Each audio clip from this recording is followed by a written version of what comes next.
did a really good job in the second half. Michael Porter Jr. is a really good basketball player, and he had 22 at halftime. And, we addressed it.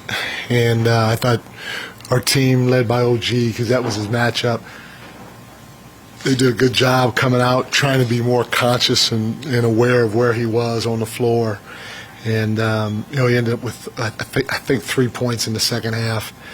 Also, something else we addressed their offensive rebounding. They had 10 offensive rebounds at halftime, and they got long athletes that crash the glass. Claxton, Clowney, they're terrific on the glass, and Sharp is terrific on the glass as well. And so, our guys did a nice job coming out and keeping them off the glass. We didn't feel we played great defense in the first half, especially with them scoring 40 points in the second quarter, and our guys did a great job of tightening it up. They scored a total of 36 points in the second half, and that was a great awareness with all of our guys defensively. Our level of awareness picked up.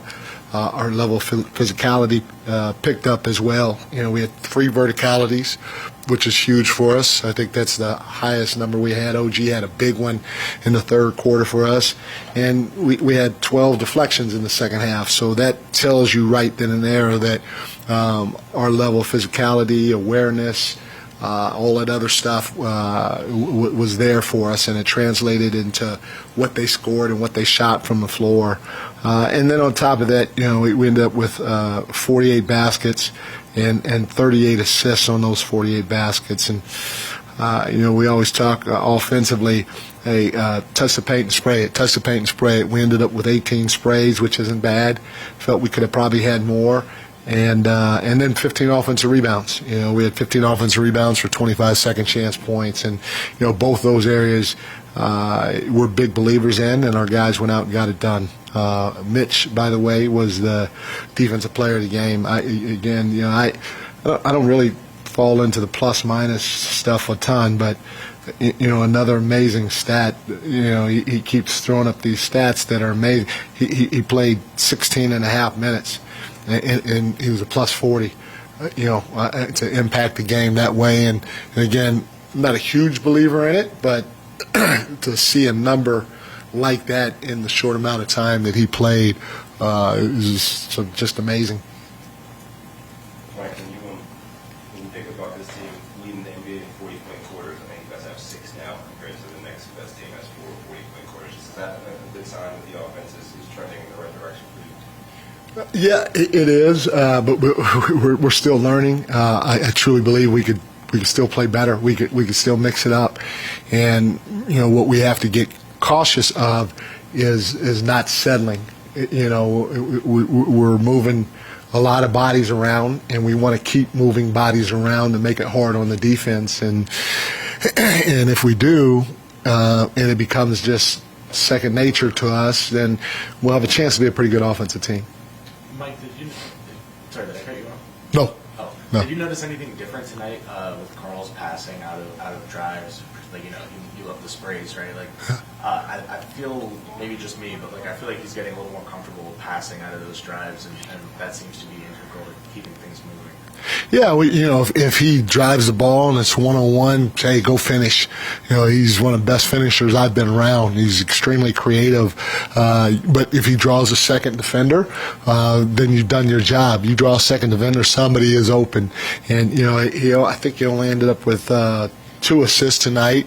I'd have to go back and watch the game to really have a good feel of it. But I thought he made pretty good decisions with it. And more importantly, is we want to keep trying to move him around so that teams can't just sit on him at the top of the floor. And if we can do that, then I think eventually the game's going to be a lot easier for him, because he's going to be in places where teams aren't used to doubling, because one time he's here, now he's there, now he's here.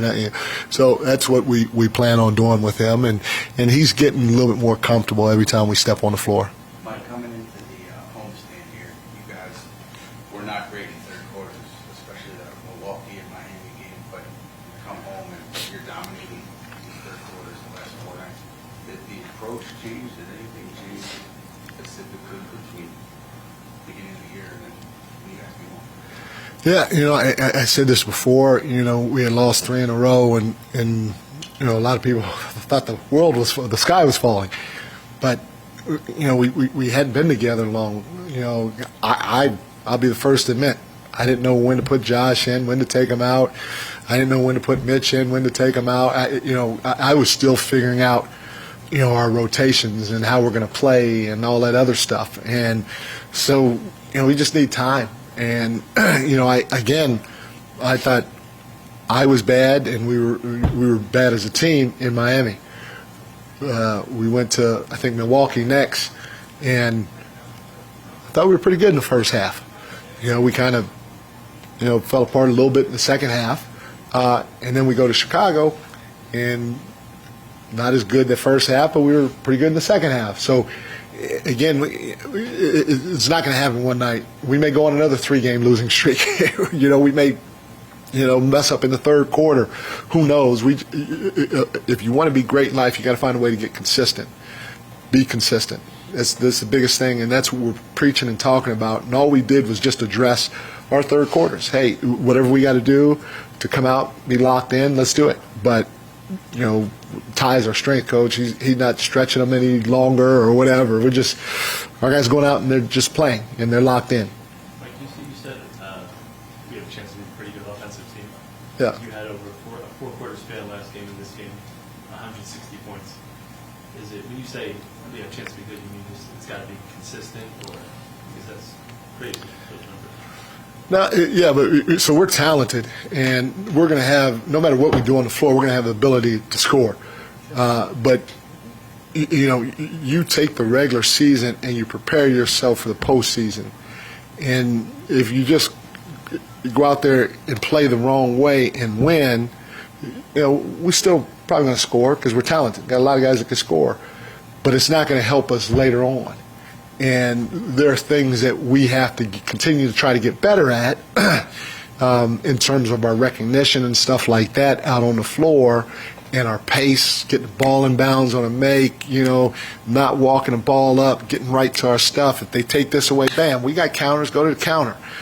So there are a lot of little things that it's hard to explain, to you guys to a certain degree, but our guys know it, and we'll show it to them, and so I do think we can be better, and that's what we should all be striving for, is to be better, and there's still a lot of room for us to grow.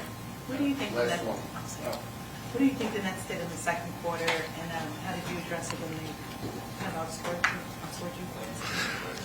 It's a basketball game, 48 minutes, anything can happen, and you give them credit. They knocked down threes, they played with pace, especially in the half court, and they offensive rebounded, and we didn't do as good of a job defensively as we were capable of, and our guys changed it in the second half. Mike, I think coming into the night, you guys were leading the league in corner threes, generated double digits definitely tonight. How happy have you been with the shot quality, even as you guys have figured out this offense and where everybody's supposed to be? It feels like the shot quality and the type of shots you want have been there pretty much from the beginning. Our shot hadn't been there since game one, but it's been pretty good for not being together, and this is the first time being together. But our shot quality has been pretty good. We had 2 or 3 games, I can't remember the games, where it was at, especially from the 3-point line. We go green, we grade each 3, green, yellow, red, and I talked about it before. Like, we had 2 or 3 games in a row that it was unbelievable. I hadn't seen anything like it.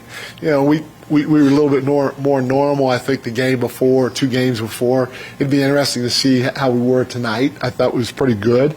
But we have to keep focusing on it, because when we do touch that paint and we move the basketball and we get shots with our feet set, we're pretty good from behind the arc.